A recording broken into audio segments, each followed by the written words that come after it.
Today we celebrate the memorial of St. John Vianney. St. John Vianney is the patron saint of all pastors in the Catholic Church.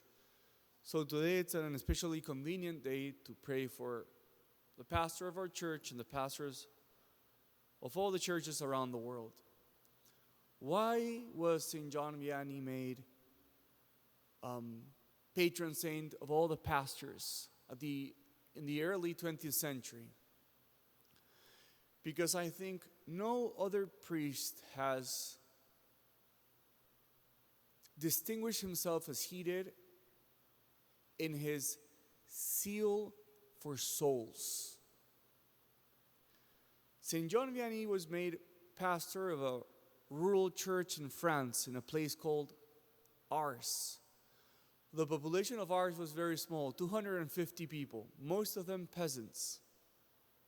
And St. John Vianney tells that when he first came to Ars, he was almost dismayed by what he found. It was a parish with very little fervor and love for God and very little Christian instruction. And he was pastor in Ars for his whole life.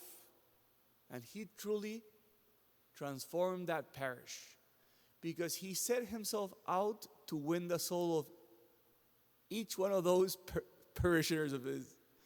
It's true that since the parish was smaller, maybe it was easier to go for each one of his parishioners. So, what was his strategy? How did he set out to win each one of these souls? This is where St. John Vianney is very special. First of all, he was a man of intense prayer, and he prayed daily for his parishioners, constantly for long hours. Second, and this part is already very difficult, he offered penance for his parishioners. He was a very penitent man. I once read about St. John Vianney's diet. What is it that he fed? What is it that he ate throughout the week? He only cooked once a week. He boiled 3 potatoes. And that was, according to his biography, enough for the whole week. And they also say that he was very generous in his use of penitential tools. So his biographers say that the wall in his room was stained by the blood that came from his own penances. What else did St. John Vianney do? He was a relentless preacher. And when he preached, they've recorded many of his sermons. He preached simple and straightforward. He didn't try to impress anyone, but he was a relentless preacher. He also had great care for the poor and the orphans, and he started a house called the Providence House, where he took care of all those who were in material need of his parish. And lastly, but not least, St. John Vianney also set out to transform his parish in the ministry of confessions. He was always available and willing to listen to people's confessions.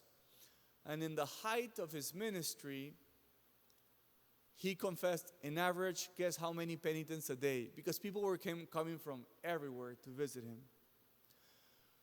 300 penitents a day. And maybe that doesn't sound too impressive, but believe me, 30 penitents is already a lot. And he did 300 penitents a day. They say that between 20,000 and 25,000 pilgrims a year came to Ars to seek him for confession. In average, they say he spent anywhere between 10 and 16 hours a day listening to confessions. In the height of his ministry, even up until 18 hours a day. I'm going to speak from my own experience so we can better appreciate the greatness of this man. I remember many years ago when I was recently ordained a priest and I was very young and full of energy, I went to a retreat and there were 130 high schoolers there.